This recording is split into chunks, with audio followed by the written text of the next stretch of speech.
On August 6, 2025, the most powerful space telescope ever built turned its instruments toward an interstellar comet for the first time in history.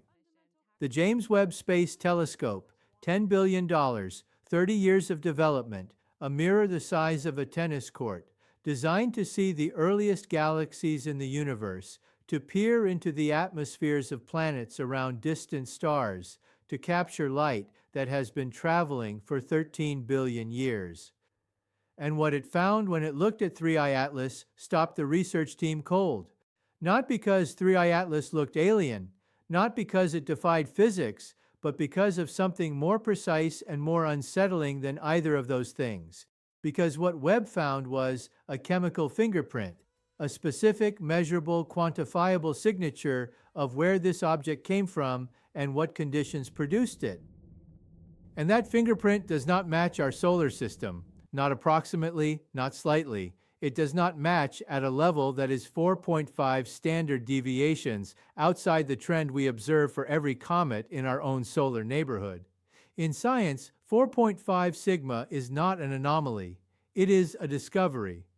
Today, we are going through every molecule Webb detected in 3I Atlas.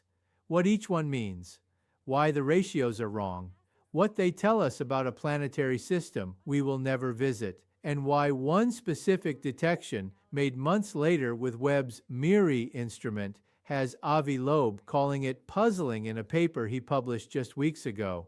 This is real data, real numbers, real science. Let's build it.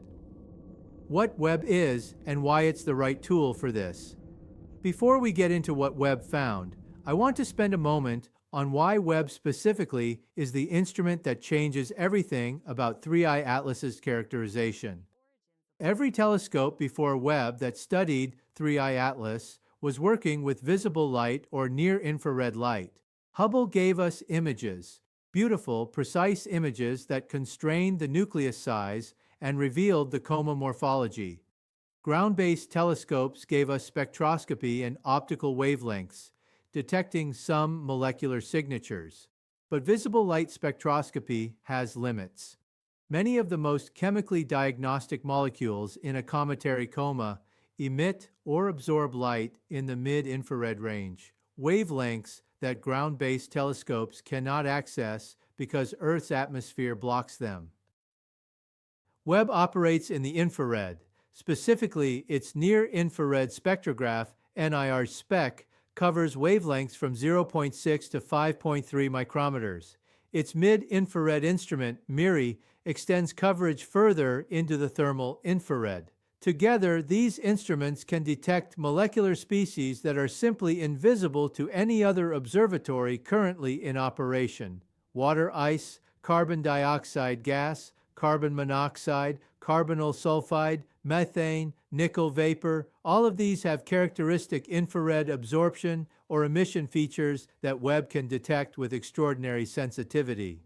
When Webb observed 3I Atlas on August 6, 2025, using NIR SPEC, it was conducting the first infrared spectroscopic characterization of an interstellar object with an instrument of this sensitivity.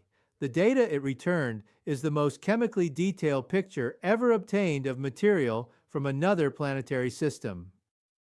And then in December 2025, post-perihelion, Webb pointed its MIRI instrument at 3I Atlas and made a second observation that added an entirely new layer to the picture. Let's go through what both observations found. The first Webb observation, a CO2-dominated coma. The near-spec observation on August 6, 2025, was conducted when 3I Atlas was at a heliocentric distance of 3.32 astronomical units. That is roughly the distance of the asteroid belt, well outside the orbit of Mars.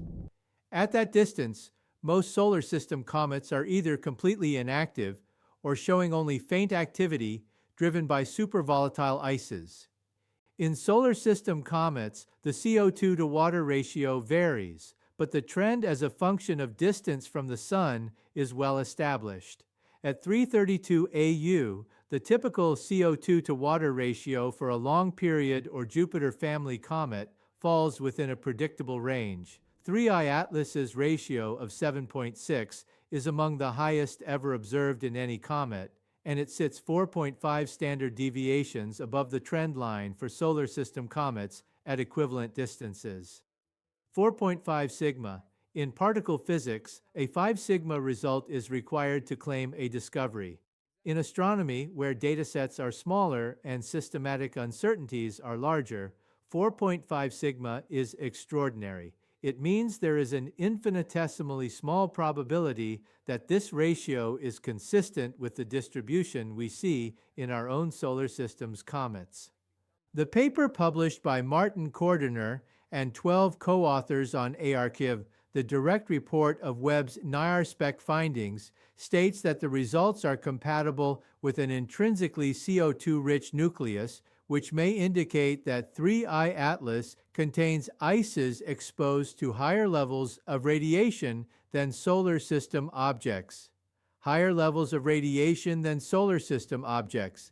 That phrase is pointing at a specific interpretation, an object that formed in a different environment, a colder protoplanetary disk, a region closer to a more energetic radiation source, a place that produced chemistry our solar neighborhood does not replicate. The CO2 to water ratio is a chemical address, and 3I Atlas's address is not in our solar system. Carbonyl sulfide, the molecule that doesn't fit.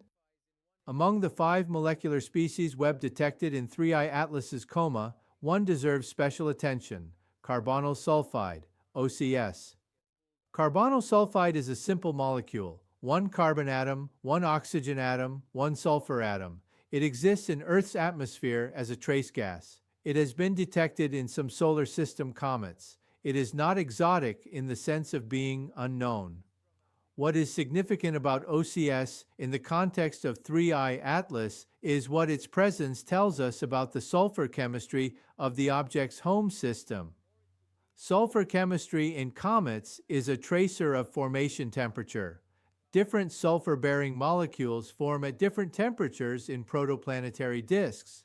The specific combination of sulfur compounds present in a comet constrains the temperature at which that comet's material processed and accreted. The detection of OCS in 3I Atlas alongside the CO2 dominance is consistent with a formation environment that was colder and more chemically processed than the region of our solar system where most comets formed. The specific combination of molecular species Webb detected is, in the words of the research team, compatible with an origin in a region with conditions distinct from our solar protoplanetary disk. Distinct from our solar protoplanetary disk. That is the scientific way of saying this object comes from somewhere that is chemically different from where our comets come from, not slightly different, measurably, specifically, quantifiably different. The OCS detection is one of the chemical fingerprints that places 3I Atlas outside our solar system's norm, not just in its trajectory and speed, which we already knew were interstellar, but in its chemistry, in the molecules that make it up, in the thermal history encoded in those molecules. Webb read that history in infrared light from 332 astronomical units away. The second Webb observation, methane and nickel. The second Webb observation of 3I Atlas, conducted in December 2025 using the MIRI instrument, added 2 more detections to the picture, and both of them are scientifically significant in different ways. The first new detection was methane, CH4. Methane is what cometary scientists call a hypervolatile. It sublimates at extremely low temperatures, far below the sublimation point of water ice, and even below carbon dioxide. In solar system comets, methane is rarely detected because it requires formation in extremely cold conditions and survives in the nucleus only if the object has spent most of its existence at very large distances from any star. The detection of methane in 3I Atlas by Webb's MIRI instrument in December 2025 was described by Avi Loeb in a January 2026 post on Medium as a puzzling outgassing pattern. The methane showed a delayed outgassing response, meaning it was being released at a different rate and timing than the other volatiles. Why is delayed methane outgassing puzzling? Because the timing of when different volatile species are released from a cometary nucleus as it warms tells you about the structure of the nucleus. Volatiles that are buried deeper or that are trapped within other ice structures are released later than volatiles that are near the surface. The delayed methane release suggests the methane is not distributed uniformly through 3I Atlas's nucleus. It is coming from a specific structural reservoir, possibly deep within the nucleus, that is only now being reached by the thermal wave propagating inward from the warming surface. For a comet that formed in our solar system, methane in the deep nucleus is rare but not impossible. For an interstellar comet that formed in a colder environment, a methane-rich deep interior is more plausible. The methane detection is consistent with the CO2-dominated surface story from the NIR SPEC observation, and it adds a layer about the interior structure that we would not have without MIRI. The second new detection from MIRI is the one that has generated the most scientific interest, nickel vapor, Ni, at 7,507 micrometers. Nickel in a cometary coma. That requires explanation. Nickel vapor, the detection that changes the picture. Nickel is a metal, a heavy metal. You find it in stainless steel, in rechargeable batteries, in the Earth's core. It is not a molecule you expect to find as a gas in the cold coma of a comet hundreds of millions of kilometers from the Sun. And yet, Webb's MIRI detected nickel vapor in 3I Atlas's coma in December 2025 at a specific wavelength, unambiguously. This is not actually unprecedented. In 2021, a study of archival data from ground-based spectrographs found traces of nickel vapor in the coma of dozens of solar system comets. The detection was surprising enough that it made significant scientific news. And the explanation proposed was that nickel-bearing organic molecules in the comet's surface material are being photodissociated by solar ultraviolet radiation, releasing atomic nickel into the gas phase. So nickel in a cometary coma is known. The question for 3I Atlas is the abundance. How much nickel, relative to other species, is present in the coma? The Wikipedia article on 3I Atlas, citing data from the Very Large Telescope, as well as Webb, notes that 3I Atlas has a higher nickel to iron ratio than solar system comets, and it suggests that this ratio points to a birth in a region less rich in heavy metals than our solar neighborhood. Nickel to iron ratios in comets reflect the elemental abundances in the material from which the comet formed. Those abundances depend on the nucleosynthetic history of the stellar environment. Stars of different ages, different masses, and different chemical histories produce different heavy metal ratios in the material they shed into their surrounding protoplanetary disks. A higher nickel to iron ratio than our solar system comets suggests that 3I Atlas formed around a star with a different heavy element chemistry than our Sun, possibly an older star, possibly a star in a different region of the galaxy with a different chemical enrichment history. The nickel detection is not just an anomaly, it is a data point in a stellar chemistry profile. A profile that tells us something about the star that 3I Atlas formed around. A star we cannot see, a star that may no longer exist, but whose chemical signature is preserved in the vapor coming off this object as it warms in our solar system. The CO2 to water ratio, what 4.5 sigma really means. I want to return to the CO2 to water ratio and spend more time on what 4.5 sigma actually means in practice, because I think the significance of that number deserves more than a passing mention. In any scientific measurement, you compare your result to a baseline distribution. For cometary CO2 to water ratios as a function of heliocentric distance, that baseline distribution comes from decades of observations of solar system comets. The distribution has a mean, a center, and a spread, a standard deviation that describes how much natural variation exists among solar system comets. When you find a result that is 4.5 standard deviations from the mean of that distribution, you are finding something that, if it were drawn from the same distribution, would occur by chance with a probability of approximately 1 in 300,000. 1 in 300,000. That is the probability that 3I Atlas's CO2 to water ratio is consistent with the range of values we see in solar system comets at similar distances. The NIRSpec paper by Cordiner et al. Explicitly excludes one solar system outlier, the comet C2016 R2, from the comparison. C2016 R2 is an extreme CO2-rich comet that is itself anomalous within solar system populations. Even excluding that outlier, 3I Atlas's ratio sits 4.5 sigma above the trend. What does this mean physically? It means that the protoplanetary disk in which 3I Atlas formed had a CO2 to water ice ratio that is fundamentally different from the disk in which our solar system's comets formed. The CO2 ice line, the distance from a forming star beyond which CO2 condenses as ice, was different. The radiation environment that processed the disk chemistry was different. The temperature structure of the disk was different. 3I Atlas did not just come from outside our solar system in the trajectory sense. It came from a chemically different planetary system, and Webb has given us the specific numbers that quantify exactly how different. 4.5 sigma is not a hint. It is not a suggestion. It is a measurement. And what it measures is the chemical distance between 3I Atlas's home and ours. What the full chemical picture tells us about 3I Atlas's home system.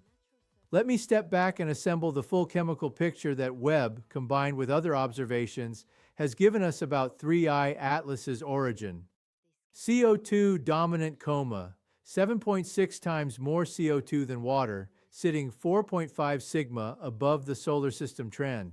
This tells us the protoplanetary disk was CO2-rich relative to water, either colder than our disk at equivalent distances from its star, or more heavily processed by radiation, or both.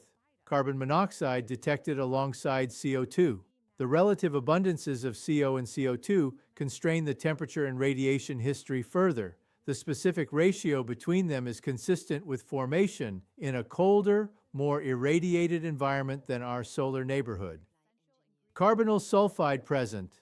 Sulfur chemistry pointing to specific temperature conditions during formation, consistent with the CO2 dominant story.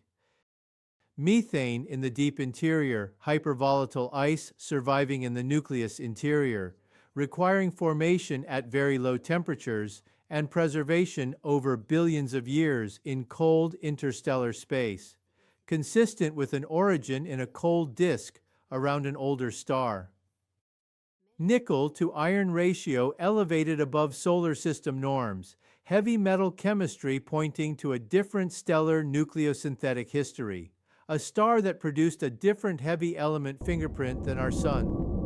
Water ice present but subordinate. Water exists in 3I Atlas, but it is not dominant the way it is in most solar system comets. This is consistent with a disk where the water ice line, the distance from the forming star beyond which water condenses as ice, was positioned differently than in our solar system. Put all of these together, and you get a picture of a protoplanetary disk that was colder than ours at equivalent stellar distances, richer in carbon dioxide relative to water, more heavily irradiated, orbiting a star with a different heavy element composition, and producing cometary material with a chemistry that our solar system simply does not replicate.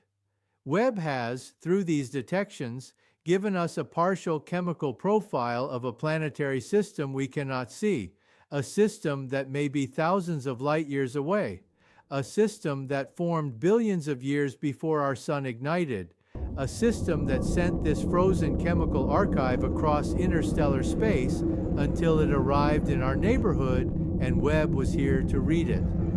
The activity asymmetry, what happened around perihelion. One more Webb-related finding deserves attention, not from the spectroscopic data directly, but from the combination of Webb's MIRI observations with the broader picture of 3I Atlas's behavior around perihelion. Avi Loeb's January 2026 Medium post, describing the new MIRI and Hubble data released together, highlights something called activity asymmetry. 3I Atlas brightened as it approached the Sun, as expected, but after perihelion, its closest approach to the Sun, on October 29, 2025, it faded more rapidly than it brightened.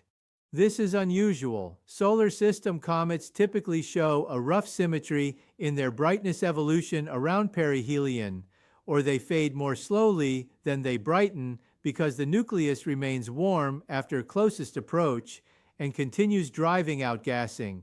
A comet that fades more rapidly post-perihelion than it brightened pre-perihelion is showing an asymmetry that requires explanation.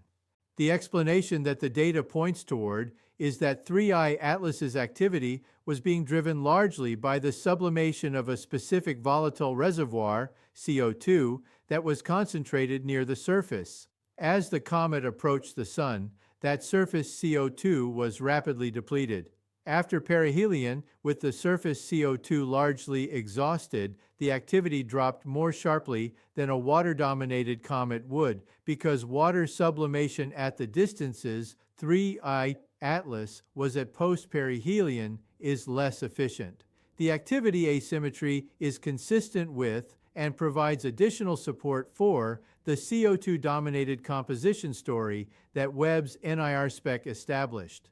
An object whose coma is primarily driven by surface CO2 will behave differently around perihelion than one driven primarily by water. 3I Atlas is behaving exactly as a CO2-dominated object should. The MIRI methane detection adds another layer to this story. The delayed methane outgassing, appearing robustly in the post-perihelion MIRI data, suggests that as the surface CO2 was depleted, the thermal wave propagating into the nucleus began reaching the deeper methane reservoir. The chemistry is not static, it is evolving, peeling back layers of the object's interior, one volatile species at a time as it warms. Webb is reading that evolution in real time, each observation a new page in a chemical autobiography written in a different planetary system billions of years ago. What this means for the broader question of planetary system diversity. The Webb findings on 3I Atlas sit within a much larger scientific context that I want to address directly, because the implications go beyond this single object. For decades, planetary scientists have theorized about the diversity of planetary systems. We know from exoplanet surveys that planetary systems come in a vast range of configurations. Hot Jupiters orbiting days from their stars, super-Earths with no solar system analog, systems with completely different architectural arrangements than our own. But knowing a system's architecture from transit and radial velocity measurements tells you nothing about its chemistry, about the specific molecules and ices that its comets carry, about the CO2 to water ratios in its protoplanetary disk, about the heavy metal fingerprint of its forming star. 3I Atlas gives us the first direct sample of cometary chemistry from another planetary system, not inferred, not modeled, directly measured, by Webb, with quantified uncertainties, published in peer-reviewed preprints. And what that direct measurement shows is that planetary system chemistry is diverse in ways that are measurable with infrared spectroscopy, a CO2 to water ratio of 7.6 instead of the solar system typical value, a nickel to iron ratio above our norm, a methane-rich deep interior. These are not qualitative differences, they are quantitative ones. They are parameters that can be measured in future interstellar objects that pass through our solar system. 3I Atlas is not just scientifically interesting as an individual object, it is proof of concept that interstellar comets are chemical messengers, that they carry the specific measurable signature of the planetary system that produced them, and that Webb and instruments like it can read those signatures. Every interstellar object that passes through our solar system in the future is now a potential data point in a survey of planetary system chemistry across the galaxy. 3I Atlas has shown us that the data is there to be read if we have the instruments to read it. Webb is that instrument. August 6, 2025. Webb's NIR spec turns toward 3I Atlas. What comes back is a CO2-dominated coma with a CO2 to water ratio of 7.6, sitting 4.5 standard deviations above the trend for solar system comets. Carbonyl sulfide present, carbon monoxide detected, water subordinate. December 2025, Webb's MIRI observes post-perihelion, methane detected, delayed outgassing from a deep interior reservoir. Nickel vapor identified at 7,507 micrometers, a nickel to iron ratio elevated above solar system norms. 2 observations, 7 molecular detections, 1 consistent picture. An object that formed in a protoplanetary disk that was colder, more CO2 rich, more heavily irradiated, orbiting a star with a different heavy element composition than our Sun. 4.5 sigma. That is the distance between 3I Atlas's chemistry and our solar system's norm. Not a hint, not a suggestion, a measurement. Webb did not find something alien. It found something more interesting than alien. It found something specific, a chemical address for a planetary system we cannot visit, encoded in the molecules of a comet that traveled billions of years to deliver it. The JUICE instrument teams meet in late March to discuss their findings. The full MIRI dataset from Webb is still being analyzed. The story of what 3I Atlas is made of and what that tells us about where it came from is not finished. Subscribe to follow this as the science develops. Share this with someone who thinks Webb only looks at distant galaxies. And drop a comment telling me which of today's detections you find most significant, because Webb just read a message from another planetary system, written in molecules, sent across interstellar space, and it tells us that the universe makes planetary systems differently than we do. That is not strange, that is extraordinary.